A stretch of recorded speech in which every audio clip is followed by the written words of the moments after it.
Okay, good. So we're recording now. Okay, good. So if anyone misses this, you should be able to get a recording at some point. Um,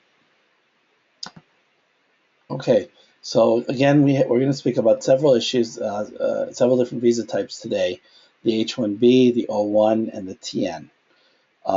With respect to the H-1B, the H-1B is a non-immigrant classification and someone who's employed in a specialty occupation. Now, one of the issues that always comes up over and over again is what is a specialty occupation? You need to be employed or offered employment in an occupation that requires at least a bachelor's degree, at least a bachelor's degree. And the bachelor's degree must be in a specific major. So it's very important to have a bachelor's degree in a specific major in order to um, meet the criteria, the initial criteria for the H-1B. Um, basically, uh, that's something that you need to look at. Now, there's really not a set list of items for an H-1B. In other words, what position actually qualifies as a specialty occupation, but it kind of is to some extent something that you can figure out on your own. Normally, if you've majored in design or something of that nature, you can essentially figure out that an H-1B is if it's required or not for the position. Is the designer required? Do you need an H-1B for a designer? Do you need an H-1B to be a waiter or waitress? Those are kind of the issues that come up. So a lot of them are sort of easy to figure out, but if you're not sure, what I would recommend is that you look at what's called the Occupational Outlook Handbook, the OOH, and that you can find on the net just by Googling. And then you can put in the position that you're looking to do. And in that OOH, it actually tells you if the position is required, if the occupation requires a bachelor's degree or it doesn't. That is something that you really need to look at before you start to even think about an H-1B is, do you have a sponsor? Obviously, you need to have a sponsor, number one. And number two, do you does the position require at least a bachelor's degree? Now, so again, that's an important thing to look at. We have like I have here. Actually, I'm sorry, I'm just moving around a bit here. Special occupation. We put some examples down here for you. Architecture, engineering, math. A lot of the people are in design and stuff. So there are certain arts related fields.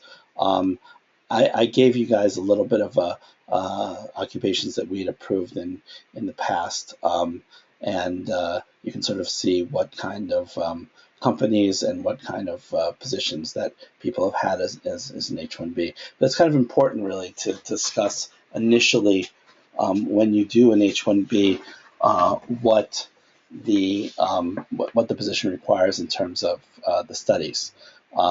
That's a really important point. Now, if you don't have a bachelor's degree, you're not automatically out.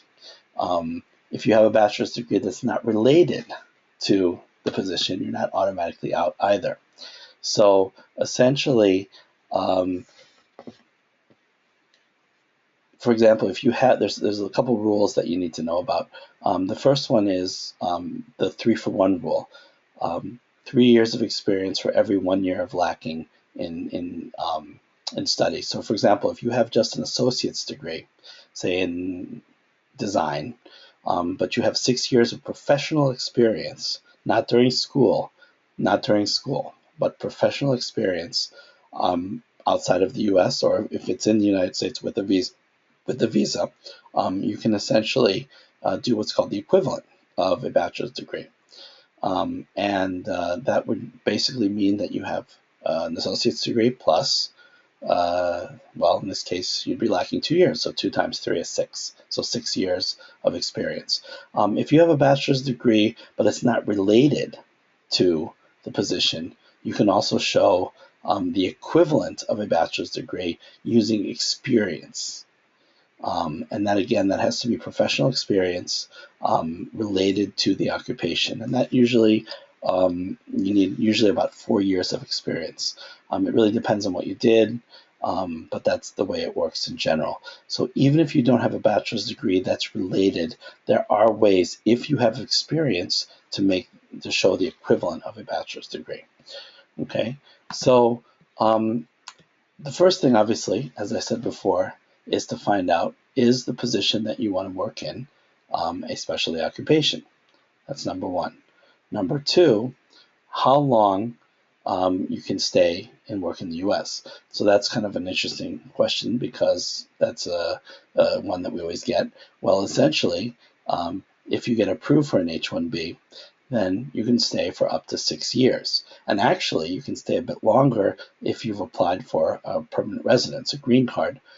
If you've applied at least 1 year prior to the expiration of those 6 years, you can get like an extension in 1 year increments, and sometimes in 3 year increments, depending on the situation. So the other thing you can remember is, if you have an H-1B, you can change jobs fairly easily by reapplying for an H-1B. You do still have to apply for it, but as long as you've applied, and as long as the new application is filed with USCIS, you can start working at the new position.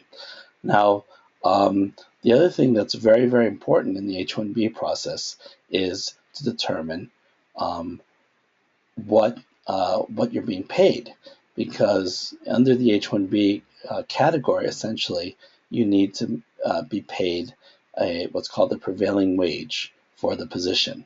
And the prevailing wage for the position is really depends on the area and the type of position that you're being offered. So basically, if you're being offered a position in New York as a designer, there's going to be a specific wage that needs to be paid. It's either an hourly wage, if it's a part-time position, or a full-time wage. I don't recall exactly what they are, but it's very rare to find a wage under about $35,000 a year. So if you have a sponsor that wants to pay you $10 an hour, you're not going to get an H-1B. It has to be a professional position, and therefore those positions generally require a fairly high wage. And that, again, it depends, I guess, where you're working, what you're doing. If you're working in Atlanta, Georgia, the wage may be, as a designer, it may be a lot less than in New York. That's just because the prevailing wage determinations are determined by the metropolitan area in which the job is located. The biggest thing about the H-1Bs in the last 5 or 6 years is that there is a quota for them. So most people that apply do not get them. And that has discouraged quite a few people from actually applying. At least in our firm, and the H-1Bs used to constitute a large percentage of the cases that we would do, but at this point, they are, in fact, only a smaller percentage, because of the fact that so many people do apply and a lot of people don't get it. So a lot of people are discouraged. Every year, there are 65,000 H-1B bachelor degree visas available, and 20,000 U.S. master's degrees quotas, visas available. If you have a U.S., I just keep saying U.S. very clearly, because if it's not a U.S. master's degree, then you essentially don't qualify. If it's a U.S. master's degree, then you go into the first quota of 20,000. But if you don't make that, you get a second shot into the regular quota of 65,000. So someone who has a bachelor's degree, a master's degree, has a better chance of actually meeting the cap. If you have a bachelor's degree, last year, unfortunately, you had about a 30% chance of making the lottery. 233,000 people applied, 85 were picked. Under the The bachelor's degree was only obviously 65,000. So it was quite a difficult situation then, and we anticipate that that's going to continue. There is something called a cap gap. And that's another thing that you need to understand, especially if you have OPT, because, and we're going to explain that in more detail in a bit, but basically, if you have optional practical training until April 1st, which is the date when you can apply for an H-1B. So basically the way it works is that you apply for an H-1B starting April 1st, and you hear about the H-1B on probably in the summer sometime, depending on whether you use premium processing or not. And I'm going to explain that later. I see there's someone actually asking about that, so I will cover that. But basically, you'll hear in the summer, and your actual H-1B starts on October 1st. But if you have OPT beyond April 1st of that particular year, you can stay in the United States and keep working until you hear from CIS. And if you get picked, then you can stay and work, and you don't have to stop working. And the other concept is if you have OPT, but you're in your grace period when April 1st comes around, then you can stay in the United States, but you can't work. But again, we're going to go over that in a bit. Costs. Well, there are a couple of fixed costs. Generally, the employer is supposed to bear the costs of doing the H-1B. That's usually how things go. Legally, the USCIS says that one of the costs, which is called the training fee, that's a cost that needs to be borne by the employer, has to be paid by the employer.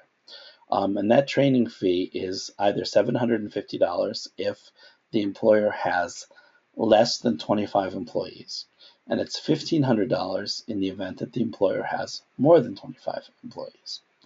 And that cost must be borne by the employer. The other costs are what's called a fraud fee, that's $500, and there's another fee called the USCIS filing fee, and that's $325.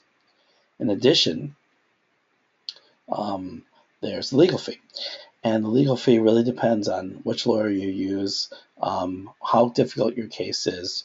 I would say the less expensive, there may be lawyers around doing an H-1B for as little as $1,500 and as much as $10,000. So it really depends. I would say probably the median is about maybe $2,000 or $3,000, something like that.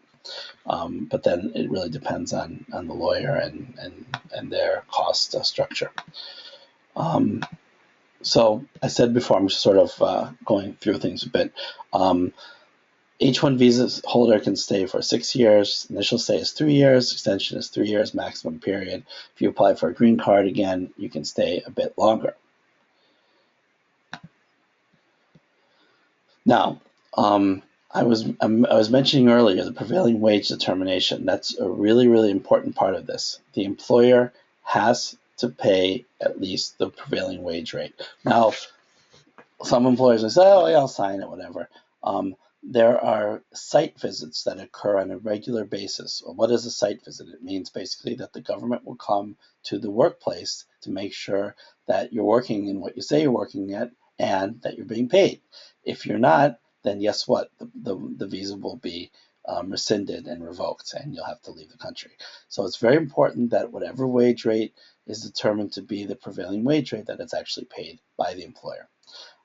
And of course, that wage rate is determined generally by a survey, and it's called and I have here on the slide the actual website for that survey. So if you want to go look at it, the survey, you put in the state, the county where the job is located, and then the position, and then you have like levels 1 to 4. Generally, entry level is level 1.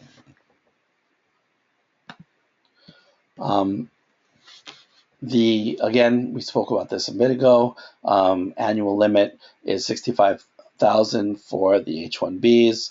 For the bachelor's, there are 6,800 visas set aside for Chilean and Singaporean nationals. If you're from Chile or from Singapore, you probably won't have a problem getting an H-1B. So that's a separate quota. The rules are basically the same. It's just a separate quota. So I think that if you are from other countries, you don't have to worry about any of this quota stuff.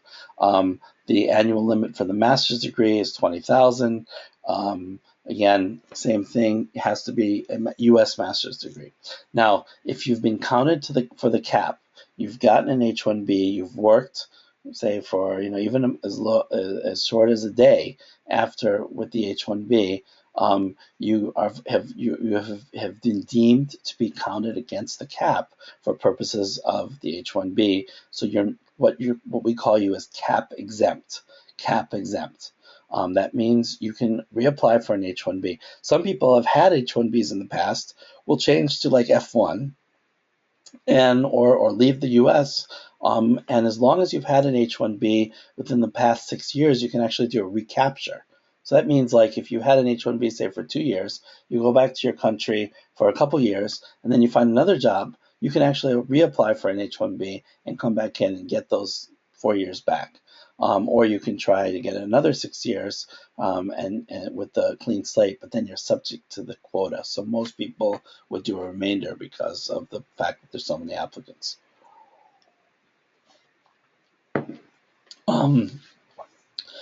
If you're seeking an extension or a modification, you're not subject to the quota.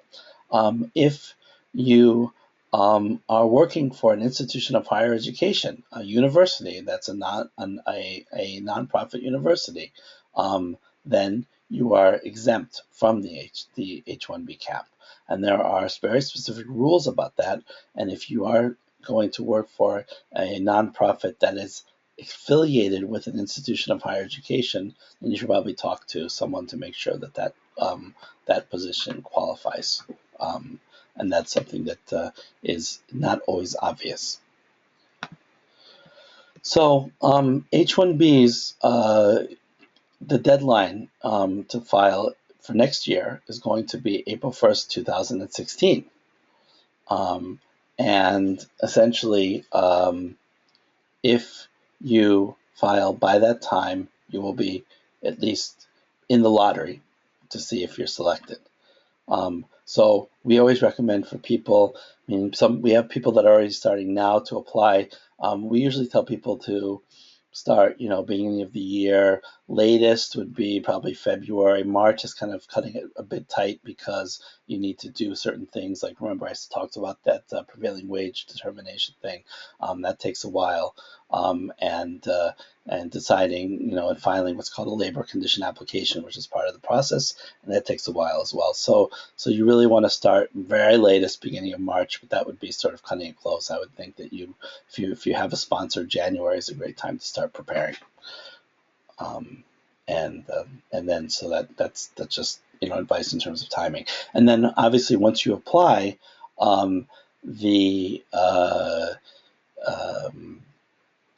you will receive an answer, and then the start date of all H-1Bs is October 1st, and in this case 2016, and that's when fiscal year 2017 starts on October 1st, 2016. That's what the USCIS calls their fiscal year. So again, going back to, I said I was going to speak about this earlier, the cap, which basically means that if you have an H-1B pending and you're in F1 status at the time of filing, you can stay and work. The H-1Bs have to be timely filed, has to be filed during the acceptance period, which basically means April 1st, or that week usually of April 1st. And while your status is still in effect, or your OPT is in effect, or your grace period is in effect, at that time the cap extension will begin and continue until the process has been completed. Completed means you will receive an answer from the USCIS. So if you're not selected, you will receive an answer at that time. Then basically you have to stop working, or if you still have OPT, you can continue to work under that OPT. If you are selected and approved, you can extend that OPT until September 30th, or until such time as the petition is denied or revoked. Usually it's not denied so quickly, so basically if you're approved and you have status until September 30th, you can essentially stay at that time. Okay, so next.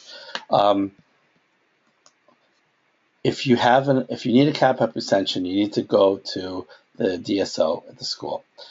They will enter something into CVIS to indicate that, and you will give them evidence that your case was filed, and that will basically take care of that. The next slide is actually a chart that is it basically gives you some idea of how things work. So the assumption here in this chart is the summary of your status when the H-1B is pending. If you have F-1B, F-1, and your H-1B is received by USCIS for fiscal year 2017, your employment date start date is 10/1/2016, your OPT expires on 5/31/2016, and your OPT grace period is 60 days. So you see here, in this case, 4/1, the H-1B is filed. Your OPT ends on 5/31, but because you filed your H-1B, you can stay, even though your grace period may end on July 30th, which is 60 days after, as long as that H-1B is still pending, not rejected, or if it's approved, then you can stay until you hear, basically, until 10/1. Essentially, that's how things work. Now, some people ask about premium processing at this point. When you file that H-1B, do you use premium processing? What is premium processing? Premium processing is basically a fee that you pay to the government in the amount of $1,225, and you will receive a response within 15 days of filing the case. Now, in the H-1B, actually, there's kind of an exception because although they're supposed to start processing in 15 days, they kind of hold that in abeyance until they've done the count and decided who's doing what. So usually, just for the H-1B cap, even though you file premium, you don't hear within 15 days of April 1st. You hear usually end of April, sometimes middle of May. The benefit of doing premium processing is that you get an answer quickly. So if you need an answer quickly, you can get that. It doesn't create an H-1B before October 1st, and it doesn't create a higher likelihood of being picked for the lottery. That doesn't happen. So essentially, it's really not going to help you in terms of sort of being picked because you're paying the government more. It just basically gives you an answer more quickly if you'd like to pay. It's not at all necessary in this context, but some people like to do it to know. Now, most people, when they get an H-1B job, they get it through traditional employment. So there are different kinds of employment. There's off-site employment, temporary occasional off-site employment, traditional employment, and long-term permanent off-site employment. And as long as one of those are existing, then you can essentially get an H-1B in one of these situations. But if you're a self-employed beneficiary, so like you start your own company and you're the only person in the company, and you're just like running the whole thing, you can't get an H-1B. You cannot get an H-1B in this circumstance. There's an exception for that, because we used to have a lot of people that did their own companies and got H-1Bs, but they changed the law a couple of years ago, so they said no more self-employed beneficiaries. But if you do start a company and you're not a member of that company, or if you're a very minor shareholder of the company, or even they've said that if you have an independent board of directors in the company, you still be able to be use the H-1B in this circumstance. It gets kind of complicated, but the easy answer is if you're like, you start your own company, you're the person, you have one partner and you own half, probably it's not going to work. For the H-1B, you need to be an employee. You cannot be an independent contractor. An independent contractor is like someone who, gets a 1099 basically. That's not allowed under the H-1B criteria. And you can't be placed somewhere like in a job shop, like you go to like a personal agency and they say, okay, go to this company, we're gonna pay your salary, but that's it. We don't have any control over you. They don't allow that either. So it's got to be like a traditional setting with a traditional job, basically. So that's the way it works. So let's go to the next slide here. So filing fees. We talked about this before. This is just showing what I just said earlier, and you can see that what the specific fees are. Now, in terms of who pays, USCIS requires that employers pay training fees only. DOL requires that all fees except premium processing fee be paid by the employer. So what does that mean? Basically, DOL is the Department of Labor. They deal with complaints about wages. So if they do an audit of the company where you work, they can assess penalties to the employer if the employer has collected legal fees. The USCIS doesn't do that. They look for training fees. They look for other things. So we feel that the better approach is that employers should pay all legal fees associated with the H-1B, but a lot of companies don't do that, and we just our attitude is that they need to know about the risks. This is something just to know about because it was kind of a big deal this year. And I'm just going to lay it out there. I think it may not be important for a lot of you, but I just want to let you know. There was a case in April of this year that basically said, Simeo Solutions is the name of the case, that if you have an H-1B and you change your work site location, like outside of the area, you have to amend your H-1B. And that's a big deal for some people because like they may have an H-1B and then they'll move like from the New York office to the California office. And in the past, it wasn't clear whether you actually had to file an amendment for that, but now it is. So this is just something to keep in mind in the back of your head if you find a job, or if you know anyone that has an issue with an H-1B. It's important to essentially be able to, you have to file an amended petition at that point. So it's kind of important. I will answer questions on H-1Bs, obviously, after the presentation. Does anyone have any specific questions about the H-1B at this point? Anything that you want to ask? Let me just go to the floor here and see if we have anyone on the floor. Hello?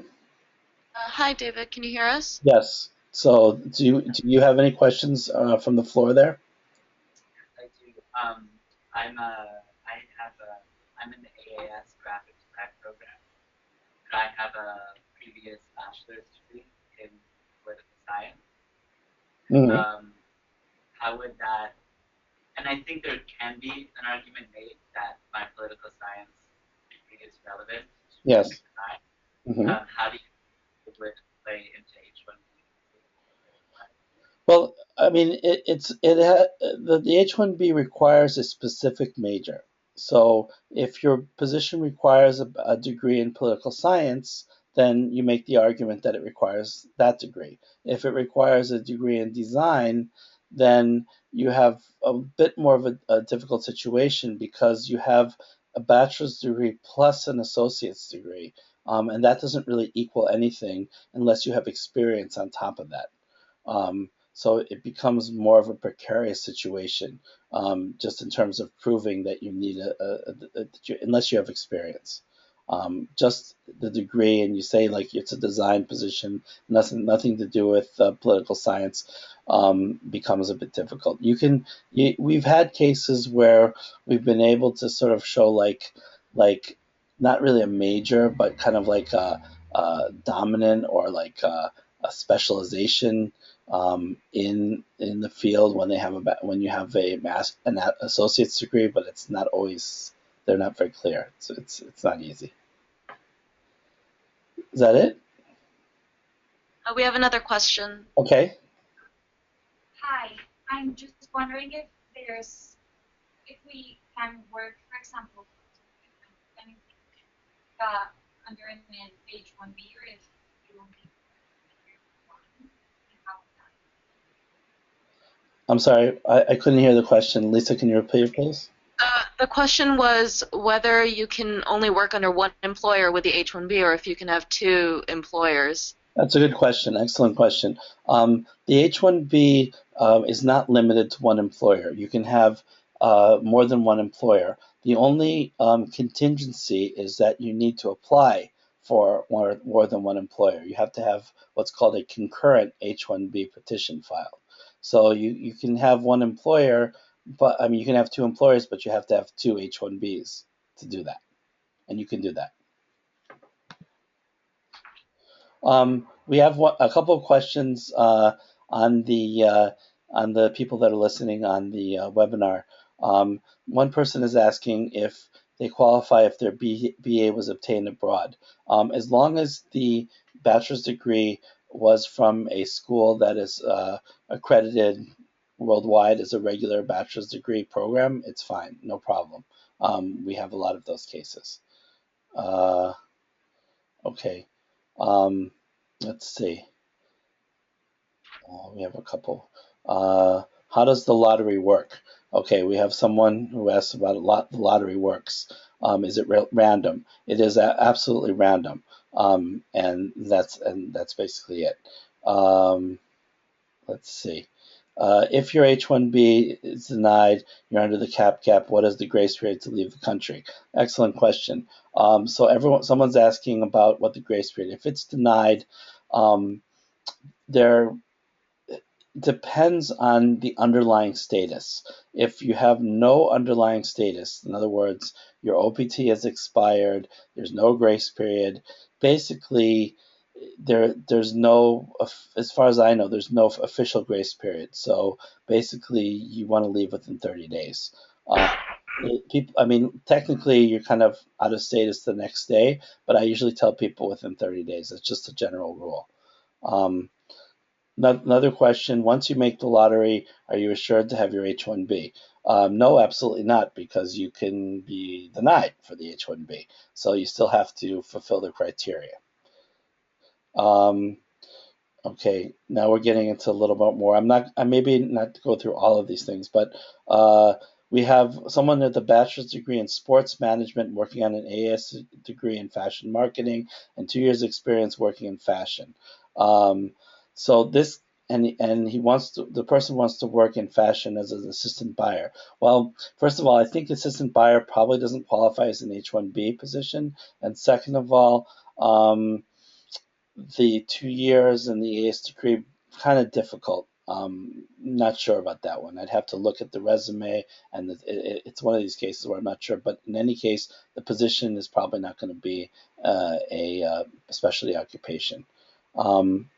Okay, one person has a 3-year bachelor's degree in business and 2-year postgraduate degree, associate's degree as well. Don't know if you qualify for an H-1B. We would have to have that evaluated by a professional agency. There's too many degrees here to tell you. My guess is yes, but I need to look at it more.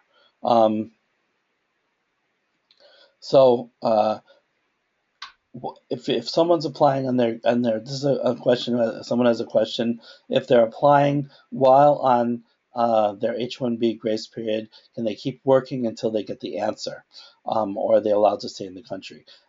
If you apply, so say your OPT expires on February and February 4th, and you apply, you're basically in your grace period. During that time, you cannot work, but you can stay. So you can stay in the country until you hear, but you cannot work. Okay. The next question is, does the Labor Department favor STEM fields over media field when approving candidates? The Labor Department doesn't approve any of these cases. It's the USCIS that does, and it doesn't really, for an H-1B, it doesn't have anything to do with it. So no problem either way. This is another one I'm going to answer, and then I'm going to go back to my presentation. Can you apply for a J1 if your H-1B is denied? I guess technically you could. It may raise an issue with respect to what you're really planning to do in the United States. One of the problems, though, is from the J1, it's not really the H1, but I mean, if you had OPT, you're sort of already were training. So if you're going from a training to a training, you're going to have a kind of a higher burden to overcome to show that you need more training, number one. And number two is a lot of the organizations that do J1s don't necessarily like applicants that are in the United States doing OPT. So it's a problem. So I'm going to go now. Are we okay to continue, Lisa, on your side? Yeah, I think we're good. Okay, good. All right, so I'm going to go to the O1 now, and I'll keep the speaker open on the live side as well. Okay, so a lot of people tend to ask about O1s in from New School. So I'd like to speak briefly about those. And there's several, three categories: motion picture and television, extraordinary ability in the arts, and in the sciences, education, business, and athletics. Most people are looking at O1s for number two. Now, one of the things I want to stress is that just because you think you consider yourself an artist, or you've done things in art, does not make you necessarily qualified for an O1. An O1 is they're very hard cases generally. They require a lot of work. You really need a good portfolio to do an O1. Generally, people that have 5 to 10 years of experience in their field, have done a lot in their field, have articles written about them, have awards given to them. Those people probably have a shot at an O1. Someone who really doesn't, they're difficult otherwise. They're very involved cases, but I do want to continue to sort of give you an idea of what, especially with respect to the arts, what it means to be an O1. You have to have a high level of achievement, above those ordinarily accounted to the extent that a person is described as prominent, is renowned, leading, or well known in the field.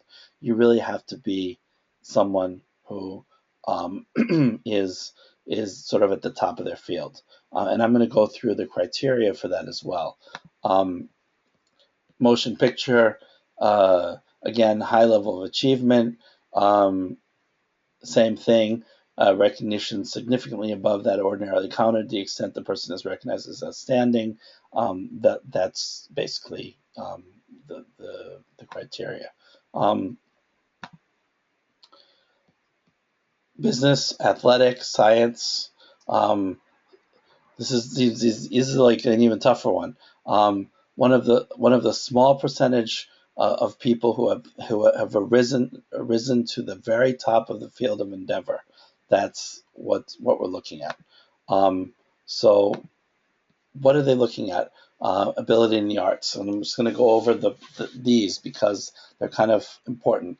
So first, if you have a significant national or international award, then you can get an O1. 99% of the people don't have that. So if you don't, then you go through this list. And we're going to go through the list a bit. Uh, Performed or will perform services as a lead or starring participant in productions of a distinguished reputation. Um, that usually means outside of school. It means in a professional setting, and it means a lead role in something. It doesn't have to be, if it's, it could be design, it could be any field you want, but it has to be sort of a lead role, an important part of whatever it is. You need to have, number two, um, reviews shown by peers, published materials about you, international recognition, national recognition, a prize, something like that. Those are the kinds of things that we're looking at. Um, one second, let me see here. Performed a leading or starring role. That's something else. Again, it kind of it goes back to the first one here, but it's kind of the same thing. But you can, if you're not a lead or starring participant, at least you had a role in the organization that was leading, and an establishment that has a distinguished reputation. So it's something that you've done in an organization that's a well-known organization and that you're kind of leading it. Record of major commercial or claims to success. Do you have, box office receipts? Do you have ratings? Do you have some sort of, proof that you sold a lot of art that you made? Or do you have, like, if it's music, do you have a lot of hits on YouTube? I mean, these, you can be creative, but it's important to fall within one of these. Have you received recognition for these achievements? That's the next one. This is where they have, like, you can have the chance to put in, like, recommendation letters, because a lot of people do those, and you can show that you have you can show that you have received recognition for achievements from other people that say that you've done great work, and that's very important. Do you receive a high salary, more than others that are well known in the field? Other people that are doing the same thing, do you receive more money than most people? So you have to show, basically, three out of these six criteria, and it's not easy. We do a lot of O1s in our firm. We spend a lot of time on them. The way I do things is, if someone wants to do an O1, I have them come in, have them send me a resume. We talk about the case before I do it, because it's not worth anyone's time unless they really have the significant background to be able to be approved. That being said, you don't have to be famous or anything, but you need to have done a lot in your field and have been recognized for it. It's a great visa because there's no quota, if you can get it. You can actually, I said earlier about the H-1B that you don't need to have, the H-1B, you can't be your own sponsor.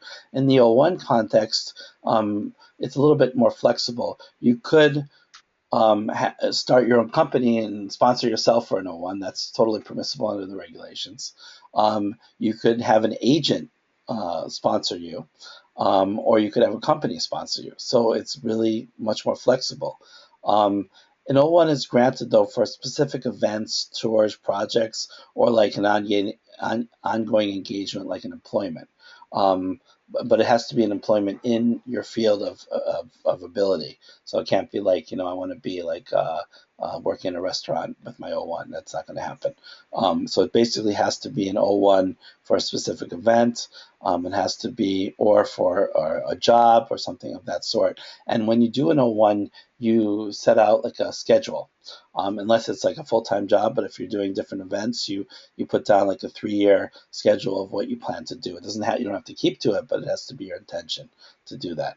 The biggest question, and I have it in bold here, is whether you can work as a freelancer. In other words, just go around and do different events and just do your own thing. Actually, you only can be an O1 if you have an employer, an agent, again, your own company, but it has to be a separate entity. You can't just have your own freelancing O1. That's not allowed under the provisions of the O1. So that's just something that you want to remember. The O1, I'll skip that here. 3 years initially, and then if you stay with the same sponsor, it's 1 year after thereafter. Sometimes people will change sponsors, change activities, then you can sometimes try for another 3 years instead of 1 year. But it gets a little bit complicated. So that's basically what, in terms of the O1, what we do. I'm going to go see let me just see if we have any O1s. I don't have anyone. Lisa, do you have anyone who has a question about an O1? Yeah, we do. We have a question over here. Okay. My question about O1 is, I'm not quite sure you can apply for O1 at the same time, like your own company, like build your own company. Yes, so in O1, there's no specific prohibition on creating your own company and applying for an O1. So you can have your own company. The answer is yes. Okay. That's correct. Yes. I have a question about spouse. Can a spouse work if you have an O1? No, they cannot. No. No. They cannot. They cannot work. There's a kind of a narrow exception for H1 spouses. If the H1 spouse is applying for a green card, the H4 spouse can work under very limited circumstances. The L visas and the E visas, and I think the J visas as well have that ability, but the O1 does not. Okay. Anything else? I think that's it from the floor. Okay. All right. And I don't have anyone here asking. Oh, I have one person who has an O1 question. Are O1 applications on a rolling basis? Well, they're not subject to the cap, so anyone can apply at any time. That's correct. That was someone's question. So let me go to the TN. So I just want to talk briefly about the TN because we do usually have Canadian and Mexican citizens in the group. So a TN is kind of like an H1 in the sense that it's kind of like a specialty occupation position, but it's a little bit different because each TN position, the TN visa is actually a visa that was made as part of NAFTA. So there are actually specific positions that qualify for the TN. So if you don't have the position that's on the TN list, then you can't get a TN, and you have to be Canadian or Mexican to get a TN. And usually those are great if you can get one. There's no quota. They can be applied for at the border. Also, if you have status in the U.S., you can apply for a change of status to a TN. They're given 3 years at a time. There's no kind of minimum salary. Lovely visa. It's just that you have to be on one of this long. I just have the list here, but basically, you go through the list. Most of the positions require a bachelor's degree. It doesn't say that in a specific major, but generally the way the rules are applied is that, so like if you want to be, I think it's interior designer. I'm not finding it in here, but graphic designer, I mean. So if you want to be a graphic designer, or or an industrial designer, for example, you have to have a bachelor's, or I think there's like a couple of years experience plus an associate's. I mean, it's basically determined by statute, and there's a list. And if you do like a Google search under addendum A of TN positions, you'll be able to find. I'm sorry, Schedule A in TN positions. You can actually find the criteria for each of them. But it has to be one of these positions, and they're really great if you can get them. So if you are Canadian or Mexican, the only time that I wouldn't suggest necessarily TN is if you're applying for a green card at the same time. Then people might want to get an H-1B. Only reason is because the TN has the immigrant intent is not allowed. In other words, if you're planning to get a green card, normally the TN wouldn't be granted, or an extension maybe, because you probably wouldn't apply for one initially. Otherwise, definitely TN if you qualify. Another one, E1, E2. There are certain countries in the world that have treaties with the United States. This involves someone who is investing a lot of money into a business in the United States, or trading between the United States and the country with which the United States has the treaty.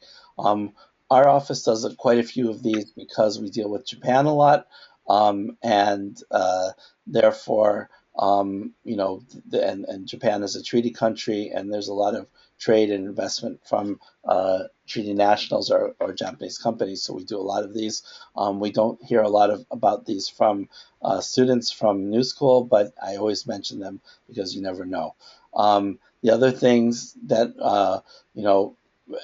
you want to think about, again, future employment based. Once you get the H-1B, if you get it, or another visa, you think about applying for a green card. That's an immigrant visa, green card.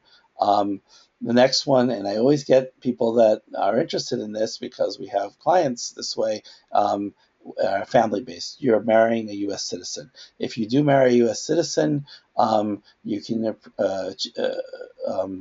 obtain permanent residence that way. It's very easy, easier, I should say, than applying for any other kind of visa. It's fairly straightforward, but it does require that it be a bona fide marriage, obviously, and that the U.S. spouse can support you.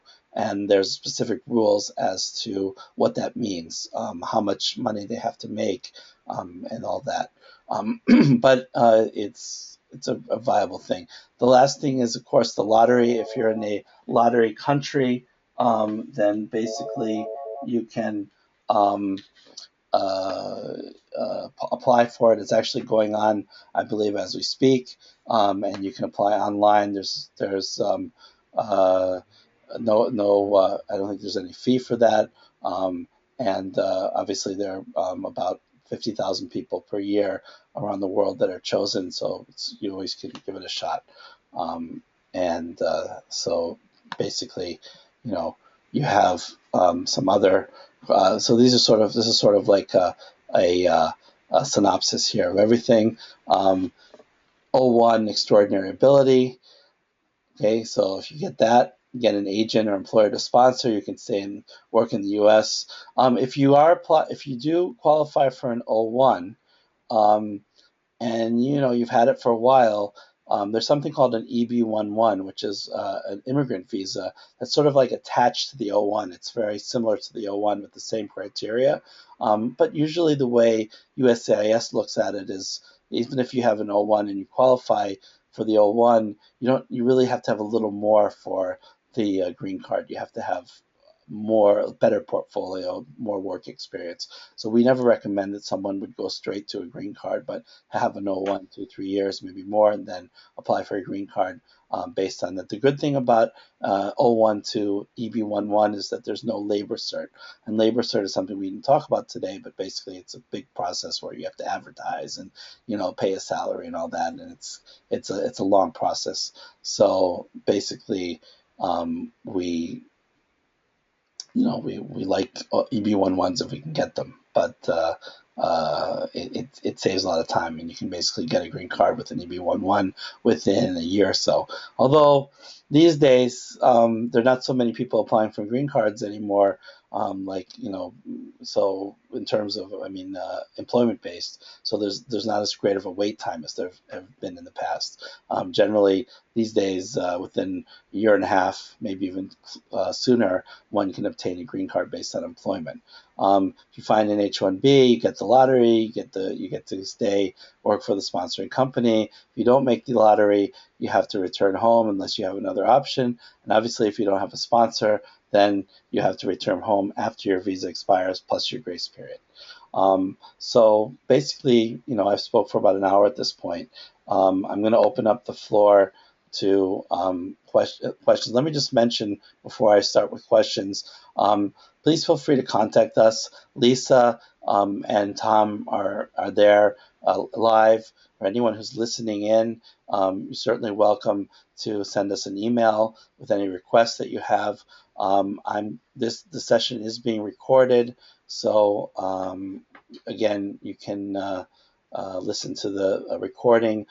We'll probably put it up on our website as well, so anyone who missed it can listen to it as well. So actually, I'm going to stop the recording, but we're going to open up the everything.